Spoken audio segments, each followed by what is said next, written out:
A man says, this is what I need to have done, and this is what I need in order to lead, like to get this done. Everyone's like, oh, leadership. A woman is like, here's my needs. This is what I need in order to do this. It's like, oh, she's selfish. What would happen if women knew what their needs were, met their needs, and became sovereign unto themselves? Because a woman who becomes self-full, a woman who honors her needs, who listens inward, she does not disappear. She disrupts. Welcome to God, I Love You, a podcast for the woman who left the rules but kept the reverence. We're Devany and Meredith, soul friends walking the messy, mystical, unapologetically feminine path. We are done tidying our souls for anyone. We start where it hurts and stay for the healing. We're so glad you're here.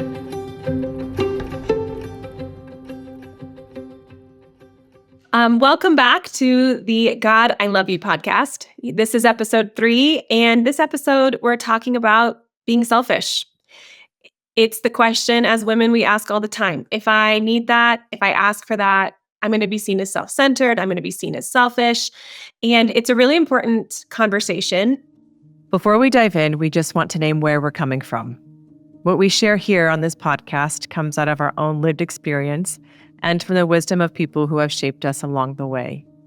We're also two white-bodied women, and our lives have been formed inside of very big systems that privilege people like us and make things harder for others, especially Black, Indigenous, people of color, queer people, disabled people, and communities who have been pushed to the margins. We're still learning and unlearning, and we know we will miss the mark sometimes. But we are not here for perfection. We're here for repair, for growth, and for our shared humanity. What we offer is just one thread, personal and communal, and we invite you to check out our teachers that we name in the show notes. And we actually got here by first asking, what is water? Like looking at what is nourishing to our bodies, our minds, our spirit in order to exist, to thrive. Because we are within the kingdom, the natural world, and plants need water to survive. We are no different. We need it. And in fact, we can thrive. That word, though, that's a hard one. There are so many Bible studies. There are so many self-helps. There are so many coaches, teachers even saying, like, you've got to thrive. You've got to do this. And it feels like, well, it just feels like the have to. And that have to feeling it wrenches the inside. It's like being wrung out. Thriving. I mean, I don't think I've ever said, oh, I'm thriving and felt really good about saying that. Or honest, even. It's like I'm thriving at the expense of something. And I know it. It's at the expense of my time, at the expense of my health, at the expense of, listening to what I actually want. The stuff we thrive at, oftentimes there's the stuff that we're told to thrive at. Ooh, I love that. Where I went with thrive is like when I see the flowers that are like super happy in my garden.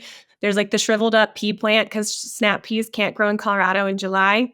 I've tried it every year. Epic fail. Gotta keep trying. Yeah, I'm trying. But next to it is like a little marigold that's like, I'm hardy and this is enough water and this is enough sun and this is enough the right temperature. Like a thriving plant has the conditions that it needs are met. We've been told, I think, with that word thrive, like the Thrive Bible studies I did was like, here, follow these external expectations and do your quiet time and make sure you spend time volunteering. Like it was like an external checklist meant you would be getting it right. And that's why I cringe. I think today what we want to talk about is what would it be to have an internal knowing of what we need individually? Like you and I are at the same. Like, what do we need? Like, what is our water? What is it we need to drink in order to feel vibrant and alive within the conditions of our life? Yep. So you talked about this last time, Meredith, about how there are variations in our thriving because none of us are the same. You took us to the Big Bang. Do you remember what you said? I just wanted to bring it up one more time. What did I say? I said, tell me what I said. I'll tell you essentially, I love that so much. Um, Oh, you I said remember what I said. Yeah, there it is. Go for it. I remember. We were talking about how the Big Bang happened from one large thing and it exploded into one many other particles, and how we are one of those aspects of the same thing. And so Mm, when we're all floating around in space in our own little fractal or own little particle, we have our own little environment and our own mm, atmosphere. And each of our atmospheres requires something different. And truly, it's truly requires. It's a need. These things aren't exactly wants. These are needs that are specific to our own systems.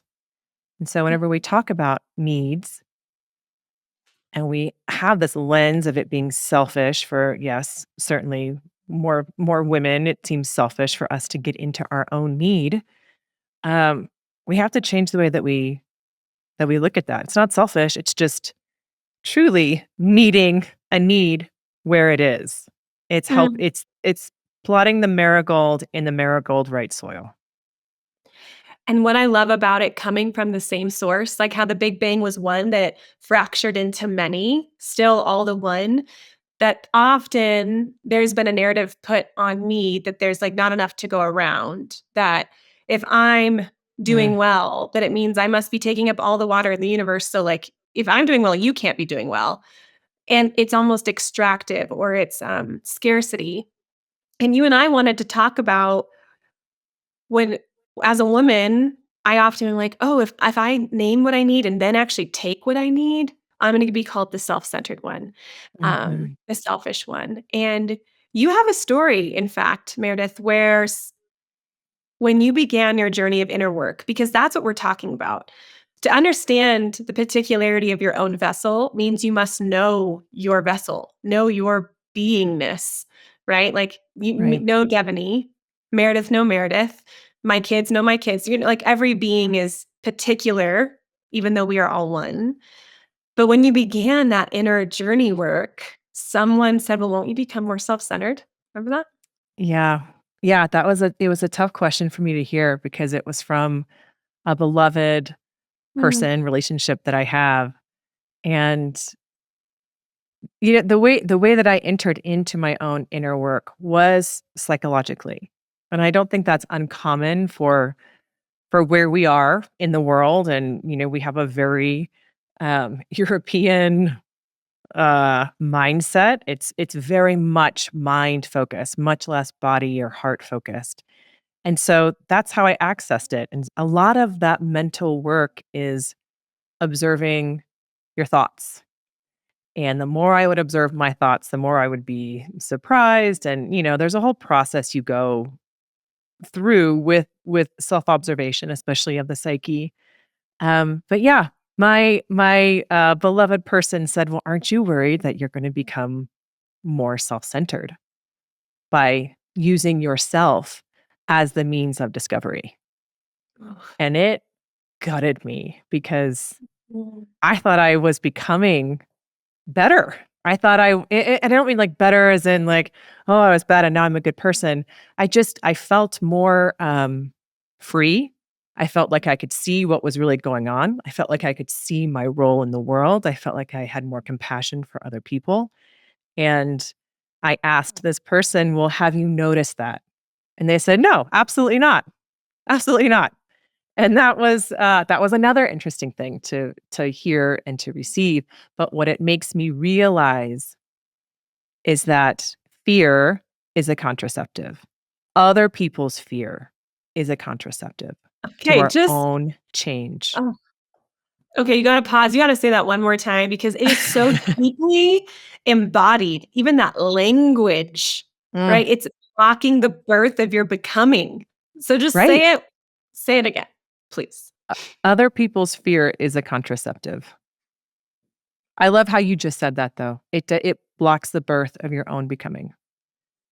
It Mm, does. It does. I mean, there theoretically should be no place for it, and yet we have counsel of wise women, of mentors, of older people, and sometimes that gets really messy because they haven't worked through their own stuff. um, and they put their fear on you. No Mm, one no one is perfect, and we have no, to discern.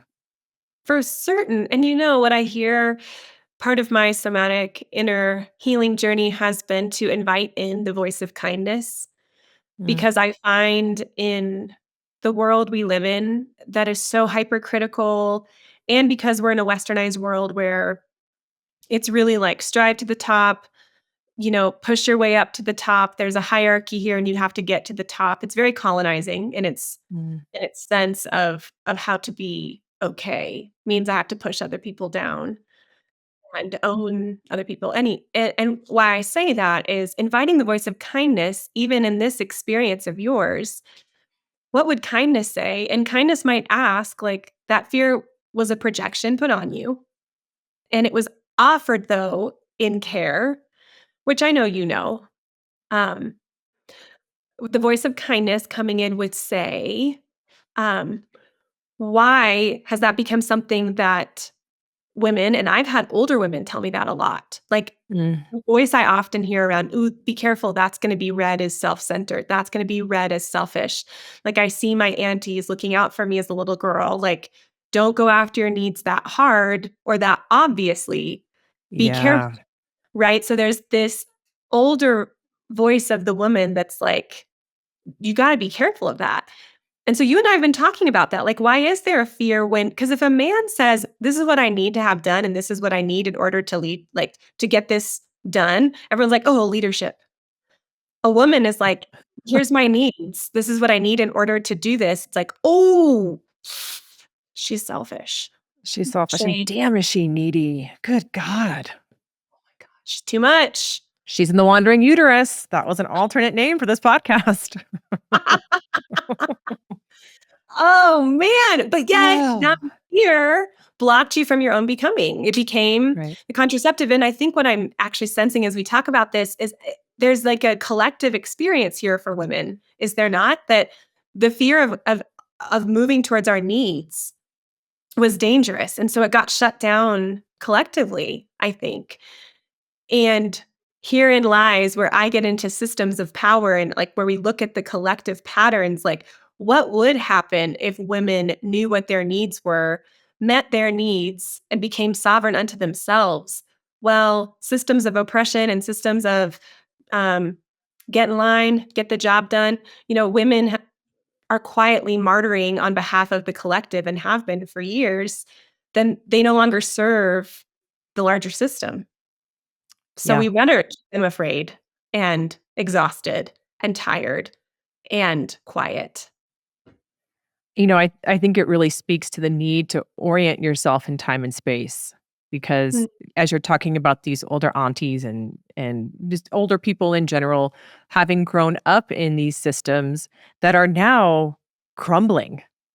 yeah. And so as we orient to what's the new thing we have to hold on to here, we don't actually know yet because we're in such a moment of transition.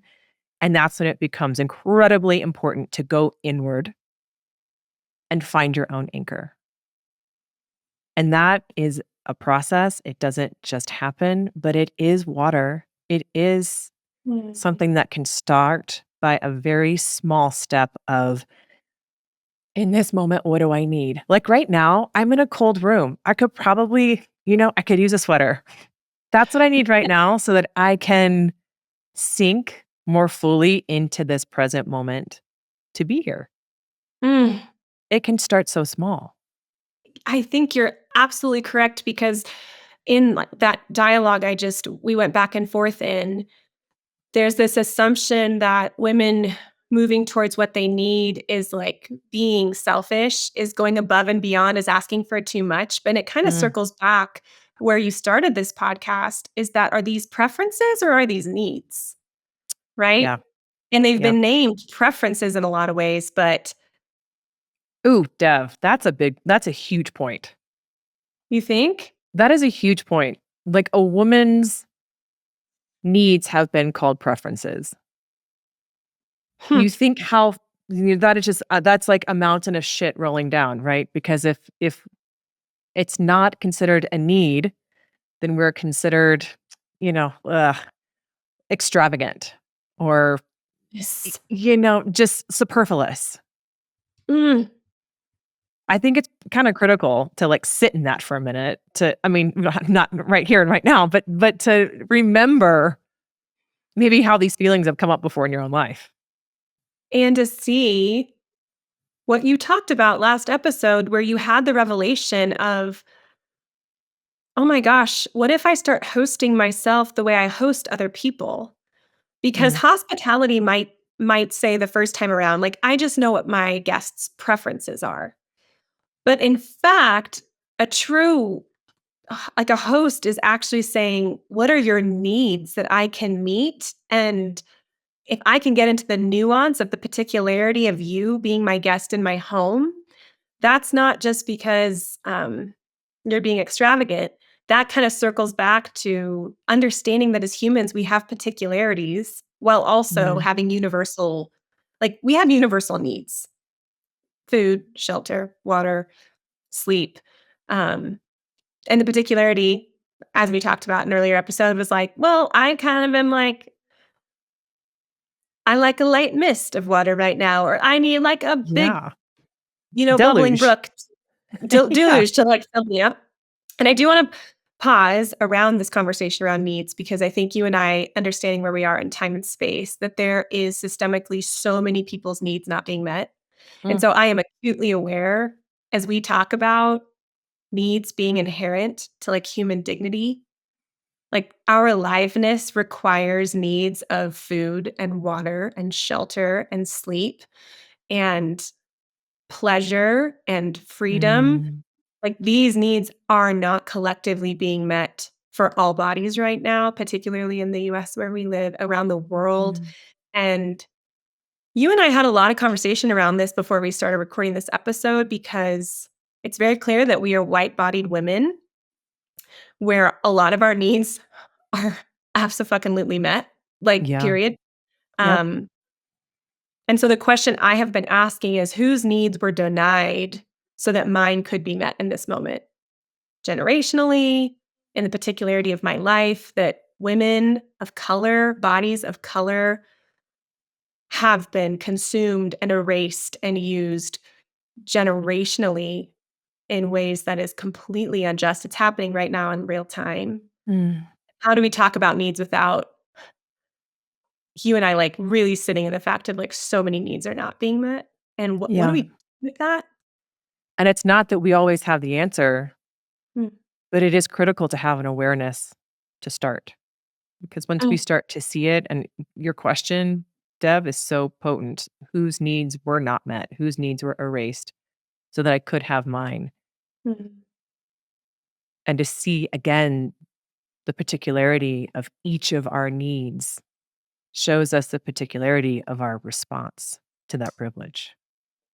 Ooh, the particularity of our response to that privilege. Oh, I got some tears and tingles, Mm, like, wow. Um, and we will link our teacher in the show notes because we do want to attribute learning, um, mm, mm. where we learn it. This is not something you or I came up with. This is Absolutely something not. we have been reminded of, and we Mm, share, like, which we'll get to later in this podcast of what you can expect from the space. And we come to this space processing our lives and our real time learning, and how we respond to the needs of other humans being met or not being met is really critical.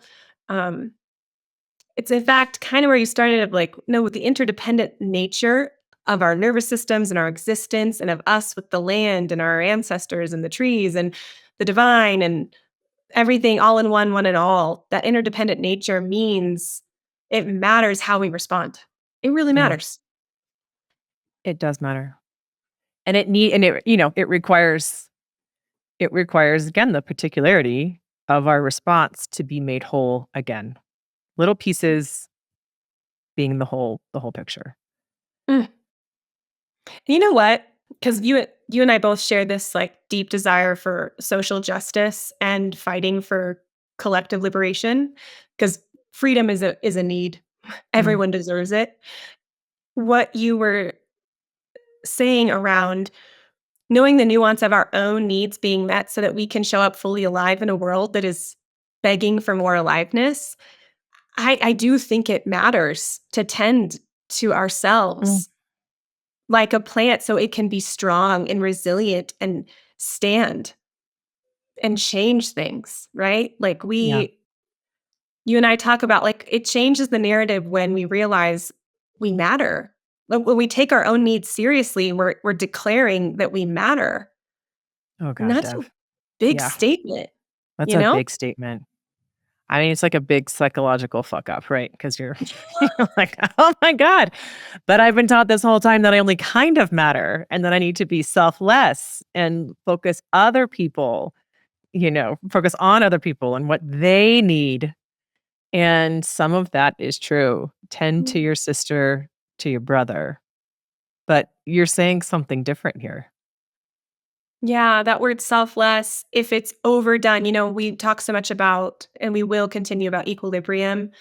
Um, if the scale is tipping to like I only serve others and I martyr for everyone others' needs, like even how you were talking, the way you host Meredith in your home is so generous and attention to detail and deeply kind.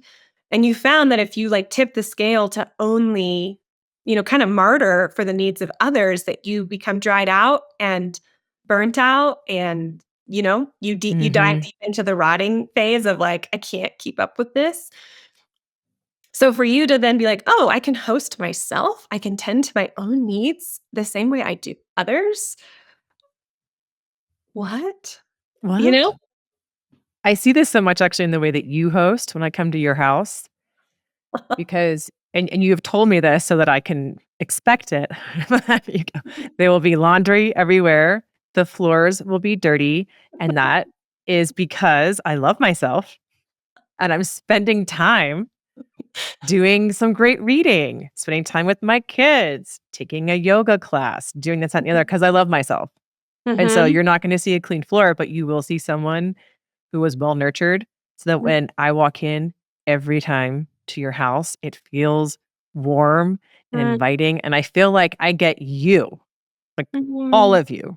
You're not scattered around, cleaning up piles and having the energy of embarrassment that there's like trash in the trash can. It's just, it's pure. I get a pure version of Devany. Mm, And that's the difference here.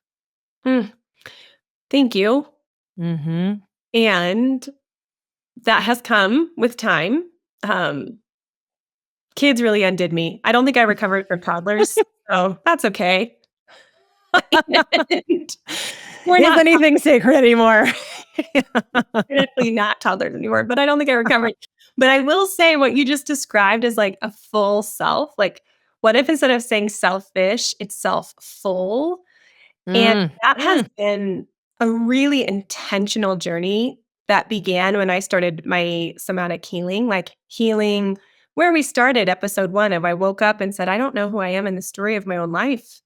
I feel Yeah. hollow. I don't feel full of myself. I feel pretty damn empty Mm, and like I'm underwater. And like, I guess the only way out is in. Like, I might as well just dive down because I think I remember when it was in the middle of COVID and I really felt like I was underwater. Like, I can't get out of the house. I can't do all these external things that used to mirror back to me that I'm worthy and I yeah. belong and that I matter, like external validation. And I got an email from Father Richard Rohr where it says, "Do you feel like you're drowning?" I was like, "Absolutely." Sure do. And I'm like, "Ooh, he's gonna give me the magic sauce. Here it is." And it was like, "Oh, well then learn to breathe underwater." And Damn it. I said, "Yeah, do you mean I stay? If anything, I go deeper. Ugh. I go deeper into this inside world to discover who she is." Mm, And that's where he teaches the 12 steps, like the framework around addiction recovery. And mm, while I wouldn't say that I was in a place of being an alcoholic, I would say I was in a place of thinking if I drank more wine at night, I would somehow not have to feel. And it was the mm. opposite. I know it. Like, I know it. When Yeah. I drink too much wine, the next day I just feel even farther from myself. And it's not a great feeling at all. But with the framework that Father Rohr offered through his his program. It was a class, but it was more around the spirituality of understanding addictions versus needs and how to Interesting. feed and know myself. That's when I started centering prayer. He talks about the programs of happiness that Father Keating talks about, Cynthia Bourgeois talks about around centering prayer, of my need for power and control, my need for affection, and what is it? As I surrender my need And for power security. and control, security. Yeah. Yep. Security. Um, and that those are needs. We don't need to be embarrassed about it. Yeah. We need to have a feel like that I have power, that I have agency in my life, that I belong. Affection means that like I have a sense of belonging, and security is like the basic human needs of survival, and that those are not something to be embarrassed about. They're actually just a part of being human. And we're going to need, if we can't get those needs met one way, we're going to find another way to do it, which in my case during COVID, it was like, can I just numb out? Can I just not feel my needs? Will that make me feel better? And the actual Yeah. medicine was, no, face and turn towards your needs and begin to feed them with kindness and with attention and with care. And notice that you might feel more like yourself, right? And Mm. it was kind of crazy. Seems simple now, but it hasn't been simple. Maybe It's how still about not it's been simple. simple, but it Yeah. hasn't been easy. It has been Yeah. simple, but it hasn't been easy. There There it you is. go. I mean, to the point of this being a processing container, it's bringing up a question that I'm wondering is there like a baseline for needs, right? Like, we've talked about before that we are, what is it called? When you fill yourself up first before you go out into the world, you like It's the preload. oxygen on the airplane. It's the Yeah, oxygen you on the like you like airplane. preload your system though to be able to function. You Yes, yes. whatever that was called. Front loading your nervous system. That's what There it you're is. talking Front loading your nervous system. about. That if there is a baseline of your needs being met, and if you have reached that baseline, then it's possible that we're less likely to go into some of these behaviors that pull us down, right? Because when we're empty, what's another level down? We're already empty. It's so much easier to keep going down and down and down and down because there's that moment or moments of relief. Whereas if we're front loading a little bit more, once you get to that level, it's like when you start working out. And I'm saying this because I just told you this, these last 2 weeks, I've been using my body. And I told my husband, like, wow, oh my God, I feel so good. It's like exercise is good for you. And I feel like I feel even sexier and I want to like connect with you and I want to walk more and I want to do all these things because I'm reaching that line of like, yep, you're good here. This is your good line. This is it right here. God, Meredith, like you're describing a nourished woman, you're describing a resourced woman Oh, that is different than an exhausted and burnt out woman that the system can continue to take, like to consume, to erase, right? Instead, if you're resourced oh, and nourished, you're going to birth something new. You're going to create, you're going to become a force in the world, and it makes sense that that might feel threatening, that the feminine mm, might birth creative solutions to the problems that are tearing our world apart, geez, God forbid. Yeah. But I right? appreciate you saying that because that feels so true. And this is, I mean, this is like something dumb, but I'm just gonna say it. Because I feel like my body's really healthy, I'll look in the mirror at like my rolls and rolls of cellulite. And instead of being like, Mm. oh shit, like this is never gonna leave me, I'm looking at it like I copy words that you have said. You said, I came in this lifetime to eat and to drink and to have fun and to like enjoy food and this nature. And I'm like, yeah, thighs. Yeah, cellulite. Like program those fat cells, That's how I want them to live on my frame as happy reminders that I have like taken great nutrients from, Mm. from this place. And it feels good and it looks good and they're happy. And Yes. if it weren't that, I would have been consumed by all of these other ideas about how my thighs look. Oh my Right? god. Yes, I know them. Like, what you're describing is like, I'm actually gonna start feeding my hunger, like, my Oof. hunger for food and experience, but also the soul's hunger for creativity, and the soul, like, knows desire well, and we've been conditioned, like, don't let that those women let's not feed ourselves, like, metaphorically Mm. or physically, and yet that softness, right? Like, when we look back, I've been gazing at this image of Pachamama that is in the Sacred Feminine deck that you and I both love, Mm. and, I am definitely not taking this or appropriating this for my consumption. I'm, gazing upon Pachamama in her like, in Her the lineage of the environment, her Andes, space. like, in her environment, and it's the name of Mother Earth, but the roundness Ugh. of, like in this image we'll link it in the show notes to the deck if you guys wanna buy the deck and look at the image, but she's round and she has, like the rivers are, like, the breast milk flowing from her breasts, and, like, the flowers are growing out of her, and it's, like, it's warm, it's soft, it's Mm. voluptuous. It's like when we feed our hunger, we then have something to feed the world. Like, we are Ugh, meant yeah. for Yes. that in the feminine, you know? It's back to your point of there's enough for everyone. How we started, Mm. you know? You're saying if I'm doing well, then other people aren't, or there's not enough for other people to do well. And it's just not true. She Mm. feeds, she feeds, she feeds, she is fed, she is fed, she feeds, she feeds. Mm. God. Mm. And I love that, and I think it would be radical to walk around today and be like, "I'm going to follow my hunger, and I'm gonna feed my hunger." And that gets into I'm also someone that loves to, like, feed my hunger with, like, all the potato chips, which I am still gonna be a woman who eats potato chips, but I also Ugh, know never which stop.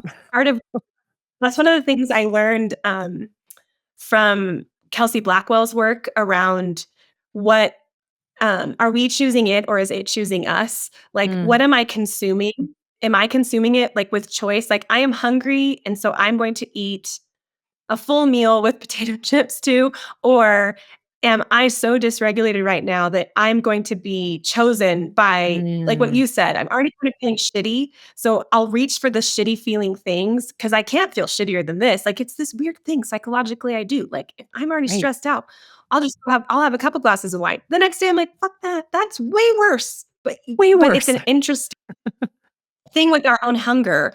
Like, what are we Mm. feeding ourselves with? What is actually asking to be fed? Can I give myself that? Mm. Or can I give myself, I'm going to give myself kind of like the lesser version? Do you know what I'm saying? Oh, I know exactly what you're saying. I love how you're pulling this out, like fleshing it out. Like, am I gonna give myself grade A stuff, grade B stuff, grade C stuff, depending on my current mood or feeling instead of my guiding North Star? What's gonna feed Mm, what does my North Star say is a good call right now? oh my God. My are. I love that. And I think next episode, we're going to talk about North Star. We're gonna Yeah. talk about North Star within our podcast container that we you all Mm. find yourselves with us, like the North Star for this space. And you and I are gonna talk about how to sense our own North Stars within our 3 centers, our body center, our mind Mm. center, and then our like soul center. So come back and listen if you want to hear how we listen to North Stars as we do our best in our own little human way. Um, but I actually think it's time, Bear, to, like, kinda wrap up what we've gone through and then go to whoop and poop because my whoop and poop has something to do with what I chose to feed myself with before this recording, and it's Oh, cannot so wait. relevant, Okay. which I'm giggling about. Potato chips. All right. Well, So, God, what did we where have talk we about, been Dev? today? Where have we I been? mean, where have we been? We have this whole outline. We have a foundational script. And then we, as it goes, we are present to the moment and something else comes out. Yeah. Okay, I think I found it's true, and I found what we talked about that could wrap up where we've been today around, is it selfish? That is the question we came to Mhm, mhm. answer. Did we offer you any clarity or more confusion? That's up to you to decide. But We'll see. we wanted to differentiate between the programmed way for women to be selfless is a good thing, where in fact, all that really is doing is making women less and less connected to themselves. So, can we Mm, reframe selfish and its negative connotations to self full? Because a woman who becomes self full, a woman who honors her needs, who listens inward, she does not disappear. She disrupts. She comes mm, alive. She births new things because she's feeding herself. Right. And then we can mm, feed the collective. We can care for our brothers and our sisters, um, instead of extracting from others. Can we feed ourselves with life and with love? Yeah. mm. God, that's juicy. Yeah, when we feed ourselves, we are able to feed others, which is all. All in all, we're all one thing. Let's whoop and poop it. Yeah. So Okay. tell me about your whoops. So I had this moment after I dropped the kids off. You and I went to a yoga class together last time you were here, and the Kicked teacher my was ass. like, often people think summer is like more time for rest and relaxation, but all it is for women, for moms, is increased responsibility because you're juggling more things. And I was Mhm. like, oh my, you and I just looked at each other. We're like, "Ah," Nearly crying in the intro. literally crying. And we honestly went to a yoga class instead of working on the podcast right away because we both have learned that if we do not feed ourselves and our bodies and our Yeah. spirits with kindness and nourishment, the whole thing falls apart. We have The to be words present don't to come ourselves to out. be.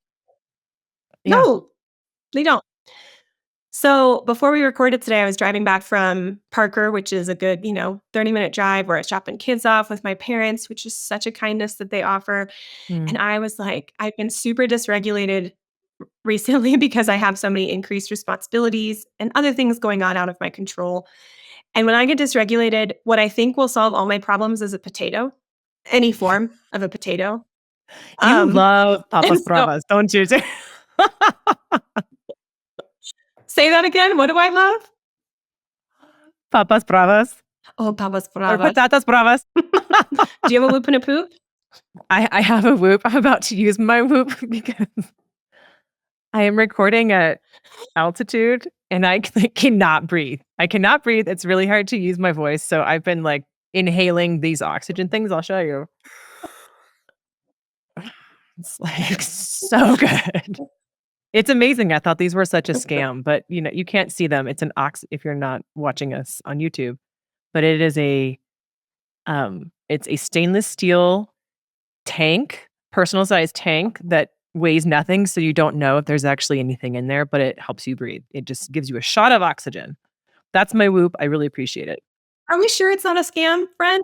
Are we Oh, sure it this is could not a be. scam? I very well could just be like, it could be bathroom air. Like, I don't know. I don't know, but it's incredibly helpful in my mind, at You least. could be pumping aerosol. I could be, and that's why I'm so happy lately. You're like, "It's running and I'm sucking aerosol." It's been awesome. I just have a lot of summer hobbies. Yep.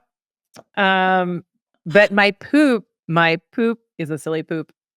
I'm getting back into the world of hair clips, and I Oh, found a hair clip that is the worst hair clip. I'll show you. I'm actually wearing it now because I guess it's not that bad, but it's okay. it's this kind. If you can't see, it's Yes, like the a 90s back. flat. What does this look like? It's like a flat oval, a very very long flat oval, and it's just truly not useful. It's truly everything is falling out. So PSA, when you're choosing a hair clip, go back to the tried and true, the claw. I just don't think it will disappoint. All right. Whoop and poop. Well, whoop, whoop, whoop. You're looking really Jennifer Aniston. You're bringing back the 90s, and it looks good on you. You did say, you're like, "Deb, those were the years." We did. We Those were did our live through the years. 90s. Yeah, Mhm. we cultured hard in the 90s. We Yeah. did. Oh, well, God, we love you guys. Thank you for listening. Oh, Yeah. God, we love you. Well, thanks, and we'll see you next time. And until then, Godspeed and good vibes. Thanks for being with us on God, I Love You. If something stirred or soothed you, share it with a friend or leave us a little love in the reviews. And if not, that's okay. We're not here for gold stars. You can find us at GILY.pod, Devany at illumin.within, and me at Hibernate Healing. Until next time, Godspeed, good vibes, and God, we love you.